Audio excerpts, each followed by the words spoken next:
آفتاب مطمئن تھا کہ لاکھو بڑی رازداری سے اس کا کام کر دکھائے گا، اس طرح وہ زیادہ سہولت اور اطمینان سے کسی فیصلے پر پہنچ سکتا ہے۔ ایک ایسا فیصلہ جو اس کی بیٹی بڑے واضح الفاظ میں سنا چکی تھی، اور آفتاب حسین ان زمینی حقائق سے ہرگز بے خبر نہیں تھا۔ وہ جو کچھ بھی کر رہا تھا اسے اپنا فرض عین سمجھ کر رہا تھا، حالانکہ اچھی طرح جانتا تھا بالآخر ہوگا وہی جو تابندہ چاہے گی۔ انسان بہت سے ایسے کام کرنے کی کوشش بھی کرتا ہے جو نہ کرنے سے بھی کوئی فرق نہیں پڑتا، ایسا وہ محض خود کو اطمینان دلانے کے لیے کرتا ہے، حالانکہ نتائج میں کوئی تبدیلی نہ آنے کے بارے میں وہ پہلے ہی پر یقین ہوتا ہے۔ یہ بالکل ایسا ہی ہے جیسے کینسر کے آخری سٹیج پر کھڑے مریض کی موت کا یقین ہونے کے باوجود بھی ہاتھ پاؤں چھوڑ کر علاج معالجہ ترک نہیں کیا جاتا۔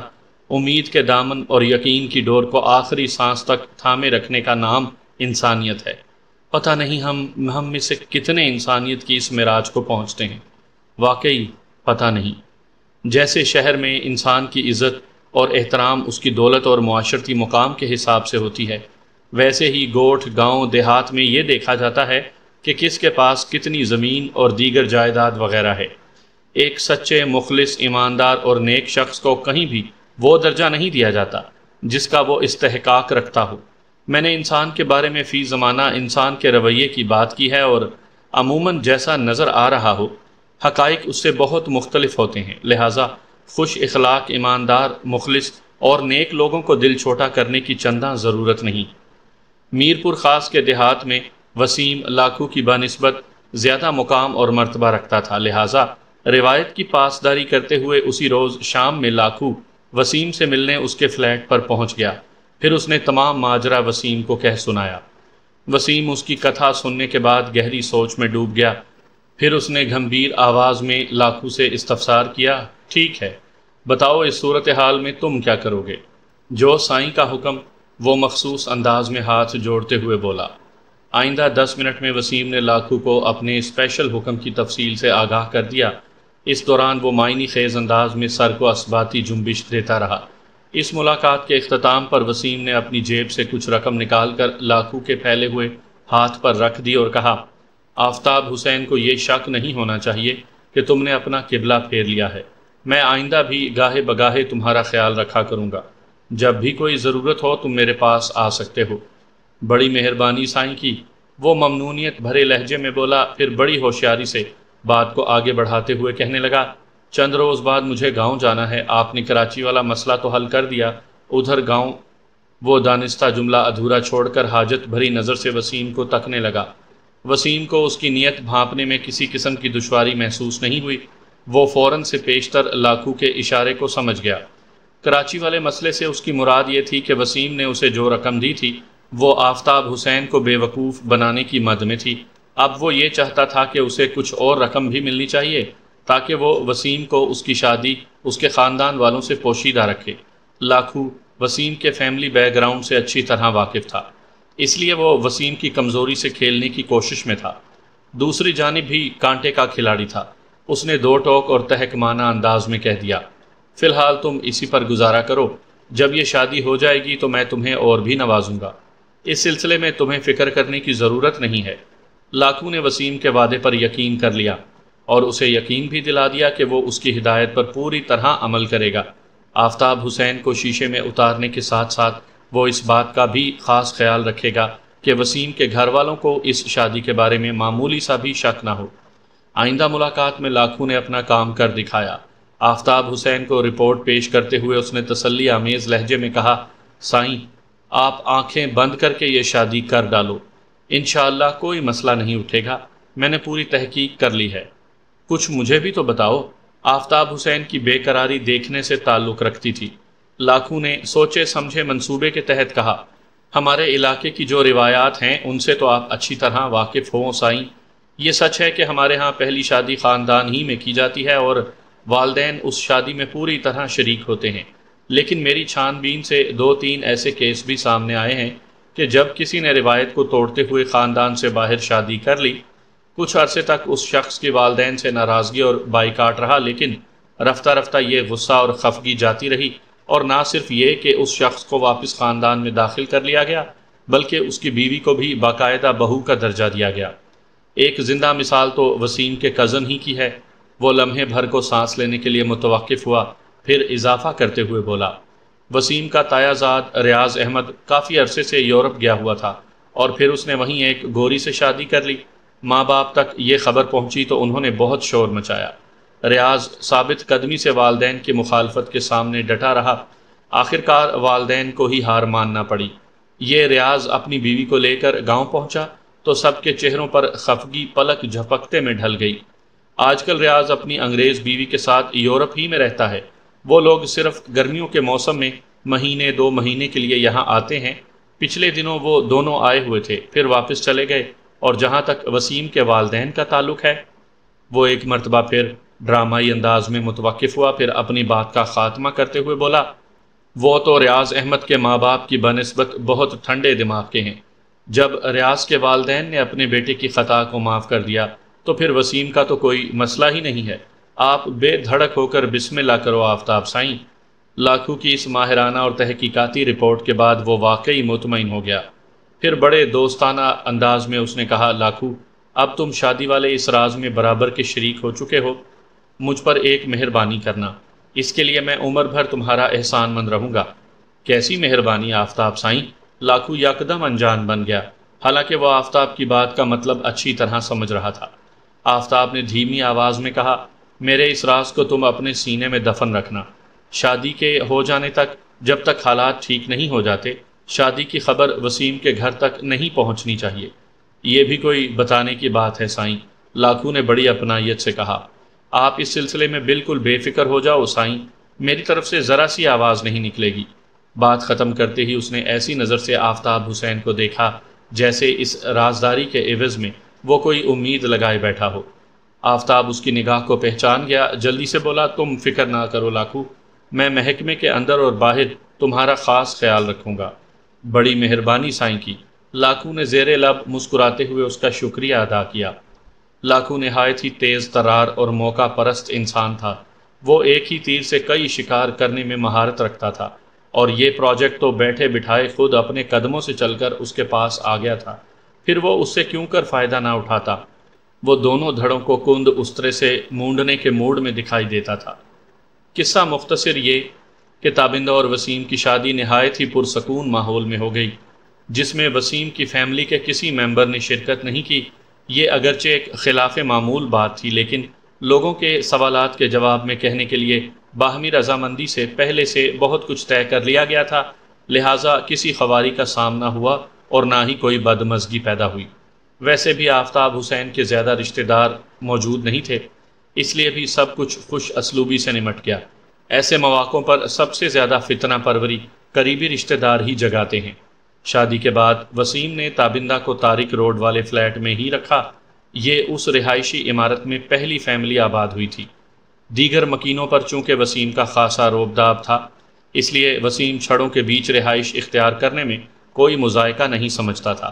بہرحال تابندہ کی خواہش تھی کہ وہ کرائے کا فلیٹ چھوڑ کر FC ایریا ہی میں آباد ہو جائے، اس طرح وہ باپ کے بھی قریب ہو جائے گی۔ وسیم نے بڑی توجہ سے اس کی تجویز سنی اور کہا، ایسا کیوں نہیں ہو سکتا کہ تمہارے ابا FC ایریا کو چھوڑ کر طارق روڈ پر آ جائیں، اس طرح بھی وہ تمہارے اور قریب ہو جائیں گے۔ دراصل بات یہ ہے وسیم کہ اس گھر میں رہتے ہوئے ہمیں کئی سال ہو گئے ہیں، تابندہ نے وضاحت کرتے ہوئے کہا۔ امی کا انتقال بھی اسی فلیٹ میں ہوا تھا۔ اس فلیٹ سے ابو کی بہت ساری یادیں وابستہ ہیں، اسی لیے وہ وہاں سے کہیں اور جانے کے بارے میں نہیں سوچتے۔ تمہاری دلیل میں بہت وزن ہے، وسیم نے معتدل انداز میں کہا، لیکن میرے نزدیک اسٹیٹس کی بڑی اہمیت ہے۔ تم خود جانتی ہو FC ایریا اور طارق روڈ میں زمین آسمان کا فرق ہے۔ ہاں وہ تو ہے، تابندہ نے تائیدی انداز میں کہا۔ وہ بولا، تمہیں تمہارے باپ کے قریب کرنے کے لیے اب یہی ہو سکتا ہے کہ ہم سب کسی تیسری جگہ رہائش اختیار کر لیں، لیکن یہ تمہارے ڈیڈی کے لیے قابل قبول نہیں ہوگا، کیونکہ تمہاری امی کی یادیں اس فلیٹ۔ وسیم نے سوالیہ انداز میں جملہ نامکمل چھوڑا تو تابندہ نے جلدی سے کہا، چلیں چھوڑیں اس قصے کو، جو ہے جہاں ہے اسے چلنے دیتے ہیں۔ تابندہ نے ایک طرح سے اس موضوع کو بند کرنے کی کوشش کی تھی۔ بہرحال تابندہ کی دل جوئی کے لیے اس نے پوچھ لیا، تمہیں یہاں کوئی تکلیف تو نہیں؟ تمہارے ساتھ رہتے ہوئے کہیں بھی مجھے کسی بھی قسم کی کوئی تکلیف نہیں ہو سکتی وسیم، تابندہ نے اس پر اپنے اعتماد کا اظہار کرتے ہوئے کہا۔ اسی اعتماد کے سہارے تارک روڈ والے فلیٹ میں 1 سال دیکھتے ہی دیکھتے گزر گیا۔ وسیم کی طرف سے تابندہ پر کسی قسم کی کوئی پابندی نہیں تھی۔ وہ جب چاہے اکیلے یا اس کے ساتھ اپنے ڈیڈی سے ملنے جا سکتی تھی۔ بس وہ اتنا چاہتا تھا کہ اس کی بیوی رات کو واپس آ جائے۔ تابندہ اس سیٹنگ سے بہت خوش تھی۔ وسیم خود مہینے 2 مہینے میں ایک بار 2-3 روز کے لیے میرپور خاص چلا جاتا تھا۔ اس عرصے کے دوران تابندہ اپنے ڈیڈی کے گھر FC ایریا میں قیام کرتی تھی۔ شادی کا 1 سال تو ہنسی خوشی گزر گیا تو آفتاب حسین مطمئن ہو گیا۔ اس کے سارے اندیشے اور خدشے ایک ایک کر کے رخصت ہو گئے۔ اسے یقین ہو گیا کہ اب کوئی بھی ناخوشگوار واقعہ پیش نہیں آئے گا۔ اگر کچھ ہونا ہوتا تو اب تک ہو جانا تھا۔ وہ اپنے داماد کی لیاقت اور دانش مندی پر نازاں تھا، جس نے بڑی خوش اسلوبی سے معاملے کو نبھا رکھا تھا۔ انسان بنیادی طور پر بڑا خوش فہم ہے۔ تھوڑے سے اطمینان کو وہ بہت زیادہ جان کر یہ سمجھ بیٹھتا ہے کہ آگے سکون ہی سکون ہے، مگر اطمینان اور سکون بھی اپنی نوعیت کے 2 عظیم کھلاڑی ہیں، جو بڑی خوبصورتی اور مہارت کے ساتھ انسان کے احساس کو نت نئی آزمائشوں میں ڈالتے رہتے ہیں۔ اپنی ایک جھلک دکھلا کر انسان کو خاصا بے پرواہ بنا دیتے ہیں۔ جب وہ ان کی طرف سے بے خبر ہو جاتا ہے تو پھر یہ بڑے خونخوار انداز میں حملہ آور ہوتے ہیں۔ آفتاب کے ساتھ بھی کچھ اسی قسم کا واقعہ پیش آیا تھا۔ وہ سکون اور اطمینان کے رتھ پر سوار خرامہ خرامہ آگے بڑھ رہا تھا کہ ایک دن اسے ایسا محسوس ہوا جیسے اس کے نیچے سے کسی نے زمین کھینچ لی ہو۔ اس کی ہر خوشی اور ہر غم تابندہ سے جڑا ہوا تھا۔ تابندہ کی پریشانی نے اسے حد درجہ پریشان ہونے پر مجبور کر دیا تھا، کیونکہ اچانک ایک ایسا واقعہ رونما ہوا جس کا دور دور تک امکان تھا اور نہ ہی ایسا تصور کیا جا سکتا تھا۔ وسیم حسب معمول تیار ہو کر دفتر روانہ ہو چکا تھا۔ تابندہ اس وقت گھر پر اکیلی ہی تھی۔ وہ سوچ رہی تھی تھوڑی دیر بعد مارکیٹ جا کر سودا سلف خرید لائے گی، پھر کھانا پکانے میں لگ جائے گی۔ وہ گھر سے نکلنے ہی والی تھی کہ دروازے پر ہونے والی دستک نے اسے چونکا دیا۔ جب وسیم گھر میں نہیں ہوتا تھا تو وہ دیکھے بھالے بغیر کسی بھی آنے والے کے لیے دروازہ نہیں کھولا کرتی تھی۔ اس زمانے میں اسپیکر والے گیٹ انٹرکام کا رواج شروع نہیں ہوا تھا، تاہم ان کے فلیٹ کے داخلی دروازے میں آئی گلاس نصب تھا۔ تابندہ اسی آئی گلاس سے جھانک کر باہر موجود شخص کو بآسانی دیکھ سکتی تھی۔ اس روز دستک کے جواب میں جب اس نے گلاس کے توسط سے باہر جھانکا تو اس کی حیرت کی انتہا نہ رہی۔ اس حیرت میں حد درجہ الجھن بھی شامل تھی۔ اسے اپنی نگاہ کے سامنے جو چہرہ نظر آیا وہ ہو بہو وسیم تھا۔ وسیم کو دیکھنا کوئی چونکنے والی بات نہیں تھی۔ اس کی حیرت کا سبب یہ تھا کہ اس کی عمر 30-35 سال سے بہت زیادہ دکھائی دے رہی تھی۔ علاوہ ازیں اس کے چہرے پر باقاعدہ داڑھی بھی نظر آ رہی تھی۔ وسیم صبح جب دفتر کے لیے گھر سے نکلا تھا تو ایسا تو ہرگز نہیں تھا۔ پھر یہ کیا ماجرا تھا؟ بڑی تیزی سے موجودہ صورتحال کے بارے میں سوچتے ہوئے اس کے ذہن میں ایک کرن سی پھوٹی۔ اگلا سوال کچھ اس انداز میں ابھرا، کہیں یہ شخص وسیم کا باپ تو نہیں؟ یہ ایک خاصا خطرناک اور گڑبڑا دینے والا سوال تھا۔ وہ شش و پنج میں مبتلا ہو گئی کہ اس شخص کے لیے دروازہ کھولے یا نہ کھولے۔ اس دوران باہر کھڑے وسیم سے گہری مشابہت رکھنے والے شخص نے آہستگی سے دوبارہ دستک دی۔ تابندہ کو یہ سمجھنے میں دیر نہ لگی کہ جب تک وہ دروازہ نہیں کھولے گی وہ شخص وہاں سے ٹلے گا نہیں۔ پھر ایک حتمی فیصلے پر پہنچنے کے بعد اس نے تھوڑا سا دروازہ کھول کر استفسار کیا، کون ہے؟ باہر سے اندرون سندھ کے مخصوص لب و لہجے میں جواب آیا، میں ہوں کلیم درانی، وسیم درانی کا باپ۔ وسیم تو دفتر گیا ہوا ہے، تابندہ نے سنبھل کر جواب دیا۔ یہ تو مجھے بھی معلوم ہے، وہ اس وقت دفتر میں ہوگا، کلیم درانی نے ٹھہرے ہوئے لہجے میں کہا۔ اگر مجھے اس سے ملنا ہوتا تو میں سیدھا اس کے دفتر کی طرف جاتا۔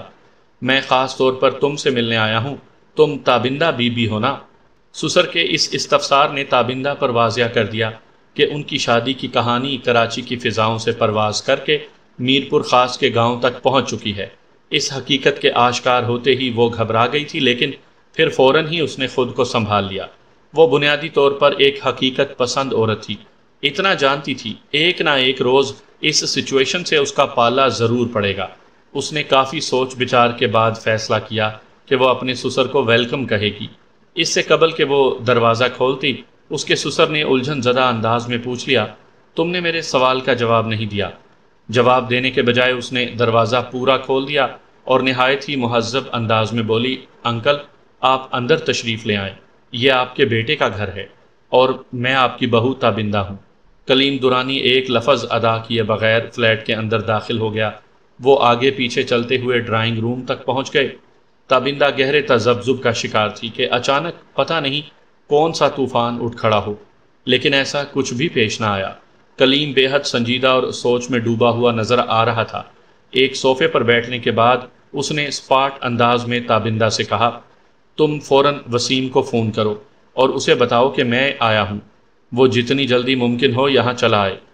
تابندہ نے سسر کے حکم کی تعمیل کی، پھر وہ اس کی خاطر تواضع کے لیے کچن کا رخ کرنے ہی والی تھی کہ کلیم درانی نے اسے سختی سے منع کر دیا اور تحکمانہ لہجے میں بولا، تم ادھر ہی میرے سامنے بیٹھو، جب تک وسیم نہیں آ جاتا میں تم سے بات کروں گا، کھانے پینے کے معاملات کو بعد میں دیکھیں گے۔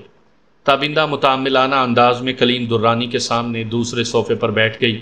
اگلے ہی لمحے اسے یوں محسوس ہوا جیسے وہ امتحان کے کمرے میں کسی سخت گیر ممتحن کے سامنے بیٹھی ہو۔ کلیم بڑے کڑے انداز میں اس کا انٹرویو کرتا رہا۔ زیادہ تر سوالات ان کی شادی کے بارے میں تھے۔ تابندہ نے ہر سوال کا بالکل درست اور کھرا جواب دیا۔ کلیم نے باور کرایا کہ وہ ان تمام باتوں کی وسیم سے تصدیق بھی کرے گا۔ تابندہ نے اسے یقین دلایا کہ اس نے کسی بھی مرحلے پر غلط بیانی سے کام نہیں لیا، وہ جس سے چاہے ان واقعات کی تصدیق کر سکتا ہے۔ اس انٹرویو کے اختتام پر کلیم نے گویا تابندہ کے سر پر ایٹم بم پھینک دیا۔ گہری نظر سے اس کے چہرے کا جائزہ لیتے ہوئے اس نے کہا، اس کا مطلب ہے وسیم نے تمہیں اپنی بیوی بچوں کے بارے میں کچھ نہیں بتایا؟ بیوی بچے؟ بے ساختہ یہ الفاظ ادا کرتے ہوئے وہ اچھل پڑی۔ کلیم نے ٹھہرے ہوئے لہجے میں بتایا، وسیم کی نہ صرف شادی ہو چکی ہے بلکہ وہ 2 بچوں کا باپ بھی ہے۔ اس کی بیوی نرگس اور دونوں بچے ادھر گاؤں میں رہتے ہیں۔ سلطان 7 سال کا ہے اور رخسانہ 6 سال کی۔ جس طرح وسیم نے تم سے اپنی شادی کو ہم سے خفیہ رکھا ہوا ہے، بالکل ویسے ہی اس نے اپنی شادی کو تم سے چھپا رکھا ہے۔ یہ نہیں ہو سکتا۔ تابندہ کو اپنی سماعت پر یقین نہیں آ رہا تھا۔ وسیم مجھ سے جھوٹ نہیں بول سکتا، وہ ہسٹریائی انداز میں بولی۔ انکل کہہ دیں کہ آپ کوئی بھیانک مذاق کر رہے ہیں، میں تم سے مذاق کرنے کے لیے اتنا طویل سفر طے کر کے یہاں نہیں آیا ہوں۔ کلیم نے ایک ایک لفظ پر زور دیتے ہوئے کہا، حقیقت وہی ہے جو میں نے بیان کر دی ہے۔ جس طرح تمہیں یقین نہیں آ رہا کہ وسیم نے تم سے غلط بیانی کی ہے، ویسے ہی مجھے بھی امید نہیں تھی کہ وہ مجھ سے جھوٹ بولے گا یا اپنے اس کارنامے کو مجھ سے پوشیدہ رکھے گا۔ لیکن یہ سب کیسے ہو گیا؟ تابندہ نے بڑی شدت سے نفی میں گردن جھٹکتے ہوئے کہا، ایسا نہیں ہو سکتا، ایسا نہیں ہونا چاہیے، ایسا… بولتے بولتے اس کی آواز رند گئی۔ تم اس وقت بہت جذباتی ہو رہی ہو، اور ظاہر ہے ہونا بھی چاہیے۔ تمہیں اس انکشاف نے ذہنی صدمہ پہنچایا ہے۔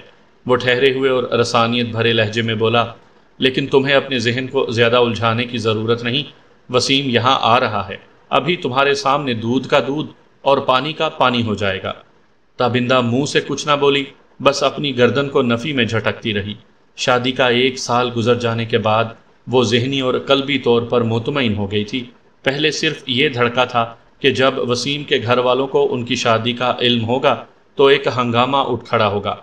وقت گزرنے کے ساتھ ساتھ یہ خدشہ بھی ذہن و دل سے نکل گیا تھا، اور اب جو کچھ سامنے آ رہا تھا اس کا تو تابندہ نے کبھی تصور بھی نہیں کیا تھا۔ یہ سوچتے ہوئے اسے عجیب سی کراہت محسوس ہوئی کہ وہ وسیم کی سیکنڈ وائف ہے۔ با الفاظ دیگر وسیم اسے سیکنڈ ہینڈ ملا تھا۔ اس نے اپنے آپ کو بلندی سے پستی کی جانب گرتے ہوئے محسوس کیا۔ کوئی بھی خود کو نمبر 2 دیکھنا پسند نہیں کرتا، پھر اس نمبر 2 ہونے کے ساتھ تو سوتن کا دم چھلا بھی لگا ہوا تھا۔ وہ سندھ کی سال ہر سال سے چلی آنے والی روایات سے بھی بخوبی آگاہ تھی۔ ان کے یہاں صرف پہلی بیوی کو اہمیت دی جاتی ہے اور اس کے بطن سے پیدا ہونے والے بچوں کو ہی اپنی نسل میں شمار کیا جاتا ہے، حتیٰ کہ تمام تر مال و دولت اور جائیداد کا حقدار بھی صرف پہلی بیوی اور اس کے بچوں ہی کو سمجھا جاتا ہے۔ مرد خاندان سے باہر دوسری، تیسری جتنی بھی شادیاں کر لے، ان عورتوں کو نہ تو صحیح معنوں میں بہو تسلیم کیا جاتا ہے اور نہ ہی خاندان کا حصہ قبول کیا جاتا ہے۔ ان بیچاری عورتوں کی حیثیت تو ایک… تابندہ اس سے آگے کچھ نہ سوچ سکی۔ سوچ میں جو جانے انجانے ہیولے بن رہے تھے انہیں دیکھ کر اس کا جی متلانے لگا۔ اسے یوں محسوس ہوا اگر اس نے اپنا دھیان نہیں ہٹایا تو اس کا دماغ پھٹ جائے گا، کیونکہ اچانک اس کے سامنے جو حقائق آن کھڑے ہوئے تھے وہ بڑے دل دوز اور جگر سوز تھے، احساسات کو مجروح اور جذبات کو روند ڈالنے والے تلخ اور ترش حقائق۔ تھوڑی دیر بعد وسیم بھی گھر پہنچ گیا۔ تابندہ کے فون کے بعد وہ سمجھ چکا تھا کہ فلیٹ پر اسے کس قسم کی صورتحال سے واسطہ پڑے گا، لہٰذا وہ خاصی حد تک ذہنی طور پر تیار ہو کر آیا تھا۔ آتے ہی باپ بیٹے کے درمیان مادری زبان میں مذاکرات شروع ہو گئے۔ پہلے تو تابندہ بھی ان کے ساتھ ہی بیٹھی ہوئی تھی، وہ ایک حد تک سندھی زبان سمجھ لیتی تھی، اسی حد تک ان کی گرما گرم گفتگو اس کے پلے پڑ سکی۔ بعد ازاں وسیم نے اسے دوسرے کمرے میں بھیج دیا۔ کوئی آدھے گھنٹے تک ان دونوں کے درمیان تشویشناک میٹنگ جاری رہی، پھر کلیم درانی رخصت ہو گیا۔ اس کے بعد وہ فلیٹ ایک مرتبہ پھر زبان و کلام کا میدان جنگ بن گیا۔ ساری حقیقت تابندہ پر آشکار ہو چکی تھی۔ وسیم کے پاس اس کے سوال کا کوئی معقول جواب نہیں تھا۔ وہ سراسر قصوروار تھا، اس لیے اپنی صفائی میں کچھ نہیں کہہ سکا تھا۔ اس کے عیارانہ مکر و فریب نے تابندہ کے اعتماد کو دھچکا پہنچایا تھا۔ وہ کبھی سوچ بھی نہیں سکتی تھی کہ وسیم اس کے ساتھ اتنا بڑا فراڈ کرے گا۔ حقائق، سنگین حقائق کو چھپا کر اس نے تابندہ کو کھلی آنکھوں دھوکہ دیا تھا۔ اس میں جتنی ہمت تھی وہ وسیم سے لڑی، پھر خاموش ہو کر بیٹھ گئی۔ وہ اس کے سوا اور کر بھی کہہ سکتی تھی۔ اس کے پاس دو ہی راستے تھے، نمبر ایک وہ وسیم کو چھوڑ کر اپنی زندگی کا رخ تبدیل کر لے، نمبر دو وہ تمام تر حقائق کو تسلیم کرتے ہوئے وسیم کی دوسری بیوی کی حیثیت سے زندگی گزارتی رہے۔ اس کے پاس دوسری راہ اختیار کرنے کے سوا کوئی چارہ نہیں تھا، لہٰذا اس نے خود کو ذہنی طور پر حقیقت پسندی کے لیے تیار کر لیا۔ وسیم نے اس موقع پر تابندہ کی دل جوئی کے لیے بھرپور اداکاری سے کام لیتے ہوئے بھرائی ہوئی آواز میں کہا، Tabinda, I am really very sorry. Sorry کہہ دینے سے مسائل تو حل نہیں ہو جاتے وسیم، وہ برہمی سے بولی۔ میرے پاس اس کے سوا اور کوئی چارہ نہیں تھا۔ ایسی کیا مجبوری تھی؟ وہ تلخ لہجے میں مستفسر ہوئی۔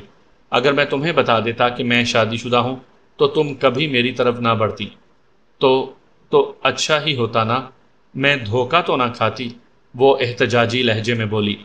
میں نے تمہیں دھوکہ نہیں دیا تابندہ۔ اس کی اداکاری دیکھنے کے لائق تھی۔